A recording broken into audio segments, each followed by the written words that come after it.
You ready to go then?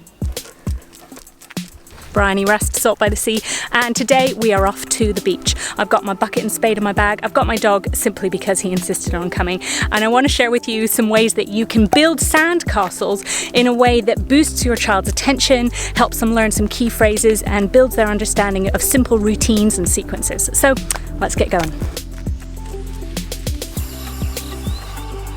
So of course there's no secret to the sandcastle building bit. I know that you know how to make a good sturdy sandcastle, but what we're doing is building more performance into it and also really focusing on using some intentionally repeated phrases to help your child learn language and also build up some anticipation. So I mentioned that with this sandcastle activity, we're aiming to build your child's attention. But what we're really aiming to build is their attention on you, their ability to listen to you and to show focused attention on what you're showing them. So this is different from the attention that they can show with an activity that they're working on by themselves. What is it about sandcastles that is really appealing to your child, and how can we make the most of this so that they're going to be really interested in looking at you and listening to you to see what you're going to do next?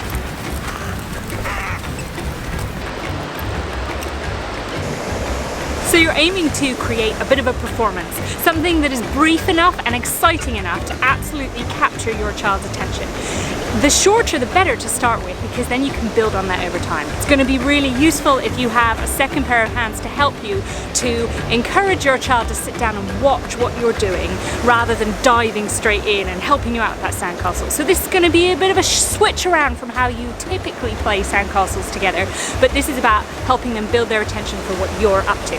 So let me give you a demonstration of what that might look like. Building up that excitement, modeling that key vocabulary, and building up a familiar short little sequence. So let's get started. Fill it up. Fill it up. Fill it up. Okay, pat it down. Pat, pat, pat. Turn it over. Lift it up. Smash it! Wow! If your child can pay attention to that whole sequence, then you can start building it up. Build up a little sequence of sandcastles.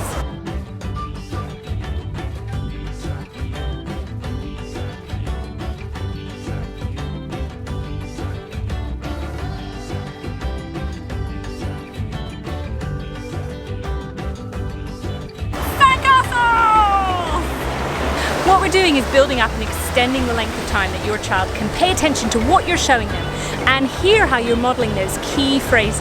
Now at the end, of course, the big excitement, the thing that is worth holding that child's attention for is the big smash, the big knock it down at the end.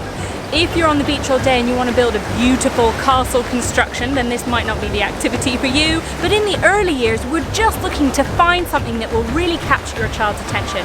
And we're thinking about it from their perspective. What is the thing about that activity that makes it most exciting? Often it's the smash.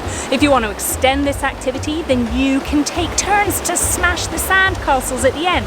This activity is inspired by the work of Gina Davies, who's a speech and language therapist who has a structured 4-part program for building the attention and language skills of young children on the autism spectrum.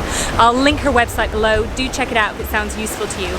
Meanwhile, with this activity and with anything else that you and your little one are doing together, the main thing is that you're exploring and having fun together with a curious, open heart, accepting that there might be a few mistakes, some smashed sandcastles along the way, but that the two of you are figuring out little things together every day, and every tiny step the two of you take together is a step in the right direction. Thank you for being here, and I'll see you next week.